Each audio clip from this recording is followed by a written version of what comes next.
Everybody knows that they're guilty. Everybody knows that they lied. Everybody knows that. Good morning, everyone. My name is Pastor Dr. Martin Semper. I'm here in the capacity as the chairman of the National Task Force Against Homosexuality in Uganda. We are making legislation to make sure that sodomy and homosexuality never sees the light of legality in this land of the Pearl of Africa. I've taken time to do a little research to know what homosexuals do in the privacy of their bedroom. One of the things they do is called anal leaking, where a man's anus is leaked like this by the other person, like ice cream. And then what happens, even poo-poo comes out. The other poo-poo's out, and then they eat the poo-poo. The other one they do is they have a sex practice called fisting, where they insert their hand into the other man's hand, and it goes into the anus all the way. And it is so painful, they have to take drugs, but they enjoy it. Now, if we have any children, please step out. This is a parental guidance moment. That child can be moved out. So I've done research. This is what they do. Number one, you can see a man here having sucked the other person's rectum, and the other person is poo-pooing, and this one is eating the poo-poo all over the place. Tell me, when you have a law against homosexuality, do you say except eating poo-poo? Hey, I mean, look at this guy sincerely. Bishop. Stagafulaiza. Hajat. We do not want this sickness. This is sick, and it's therefore deviant. We do not want it.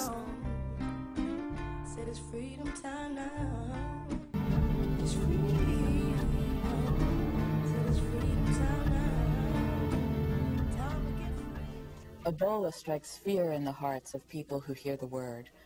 Movies have been made about the dreadful outcome of becoming infected with Ebola. But it's just one of several deadly hemorrhagic fever viruses that can be used as a weapon against mankind. Hemorrhagic fever viruses are worrisome as possible biological weapons because they spread so easily. Infection can be transmitted by direct contact with infectious body fluids or by infectious droplets that reach the mucous membranes of your nose, eyes, or mouth. Ebola has caused devastating outbreaks in several parts of Africa, killing entire families as well as nurses and doctors working in hospitals. A recent outbreak in the Republic of Congo caused hundreds of deaths and froze travel and commerce in large parts of the country. Other hemorrhagic fever viruses, including the ones that cause Lassa fever, Rift Valley fever, and Congo-Crimean hemorrhagic fever, have caused large outbreaks that killed people and, in some cases, livestock. Marburg virus, a close relative of Ebola, is already known to have been developed as a weapon. It starts with fever and nausea, and there's a very high chance it ends with internal and external bleeding and then death. There's no known cure or vaccine for Ebola, and people are scared of an epidemic spreading across the country. The president has urged Ugandans to be careful. Ebola, they should be handled by medical workers wearing protective gear. So I therefore appeal to you to be vigilant, avoid shaking of hands, do not take on burying somebody who has died from symptoms which look like Ebola. Instead, call the health workers to be the ones to do it. And avoid promiscuity, because these sicknesses can also go through sex. In this home in western Uganda, 3 people already died. The virus is easily spread through contact with any body fluids, even sweat. This is where suspected victims were buried, and even that's not safe. Tradition runs strong here. People want to bury their dead at home. But the corpses are also highly contagious. Officials say they need to be disposed of by experts, and that everyone who came close needs to be tracked down. So far we have 34 contacts of health workers from the hospital. These are being traced who have had ever come in contact with the patients. But then the community tracing is also beginning. So as my colleagues mentioned, the number will keep increasing as we trace the contacts more. One of those who already died had travelled here to the National Referral Hospital in the capital, Kampala. She caught the disease in western Uganda. Some people here have already stopped shaking hands to greet. Instead, they touch elbows because they're scared of catching the disease. By day, it's a busy and crowded city, and so everyone's hoping that the virus has not already been transmitted here. Malcolm Webb, Al Jazeera, Kampala, Uganda. Britain cut the largest piece of African cake from Cairo to Cape Town, in addition to Nigeria and a few West African regions. It was also the British Empire that in 1894 imposed an arbitrary boundary around the many diverse ethnic groups and kingdoms that would make up Uganda. The southern Bantu-speaking people were given economic, political, and educational advantage. The northern ethnic groups, two in particular, the Acholi and the Langi, were the main recruits for military and police positions. By exploiting linguistic, ethnic, and cultural differences between the peoples of the North and South, Britain's divide and rule policies created a tension between them that helped maintain British rule.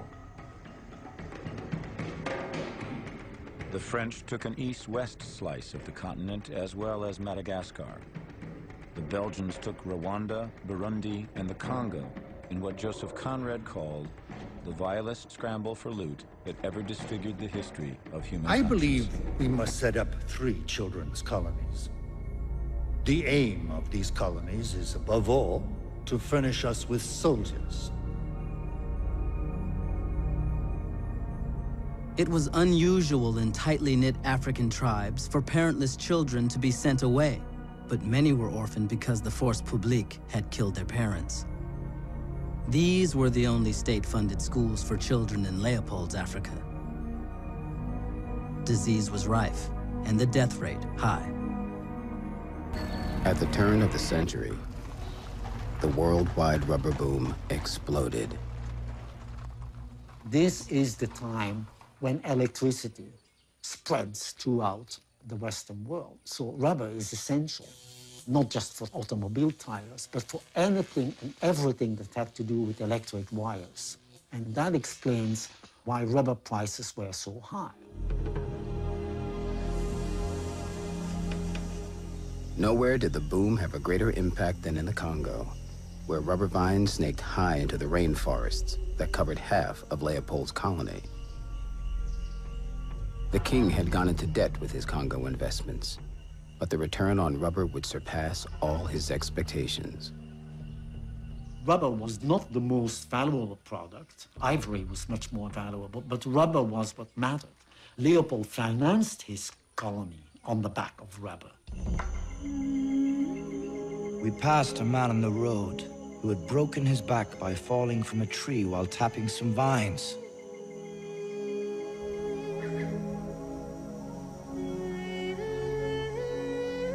Rubber is a sap which must be congealed to be carried. The only method the workers typically had in the forest was to spread it over their bodies as they worked. It caused excruciating pain when it was peeled away.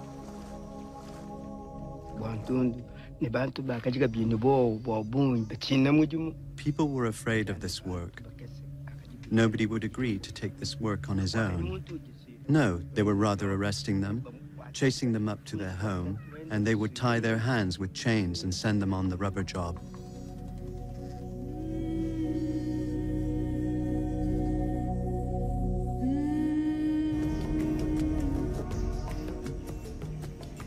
The native doesn't like making rubber.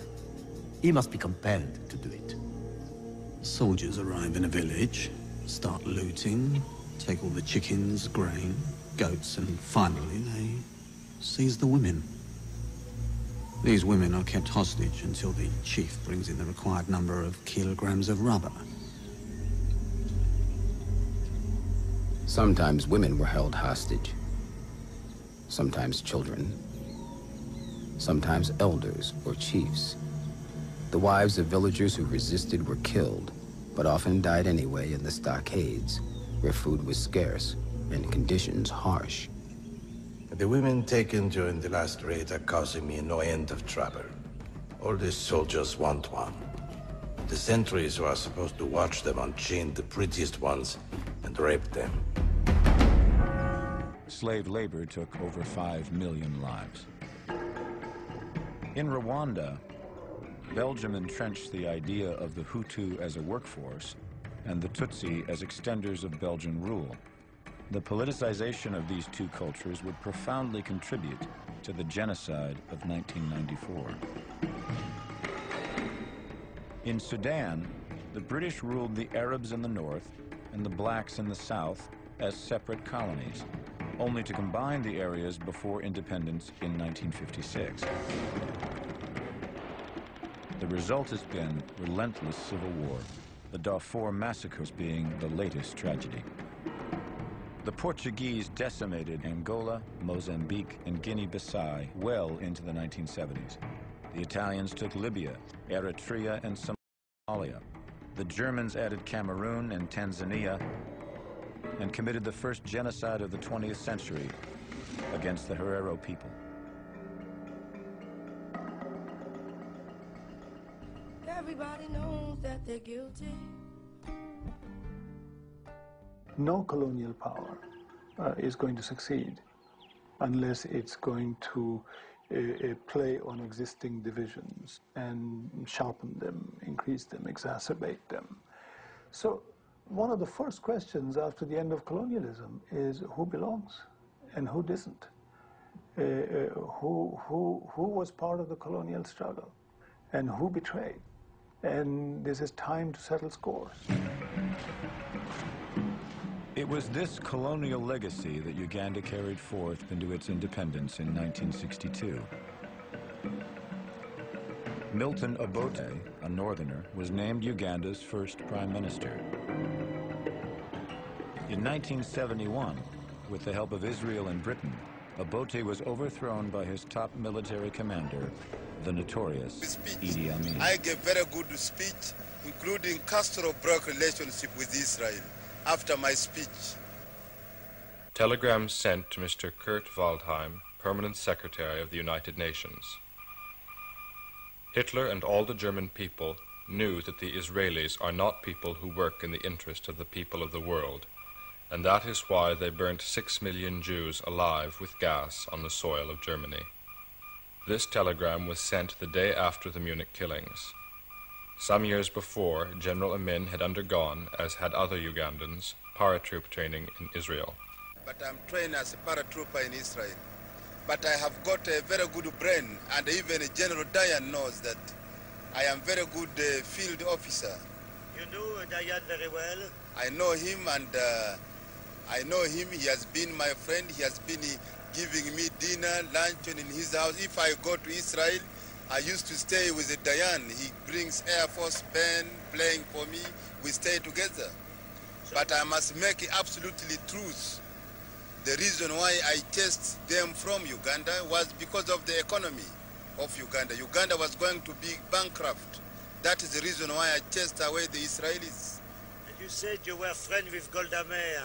Yes, because she used to give me very good entertainment when I go to Israel.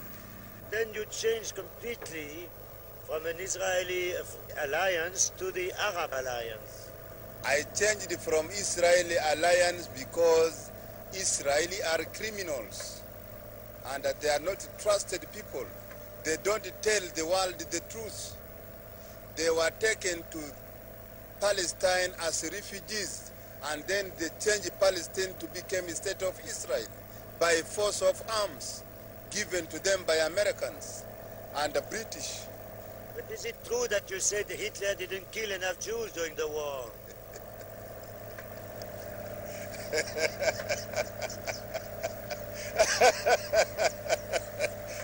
Why do you ask me about Hitler?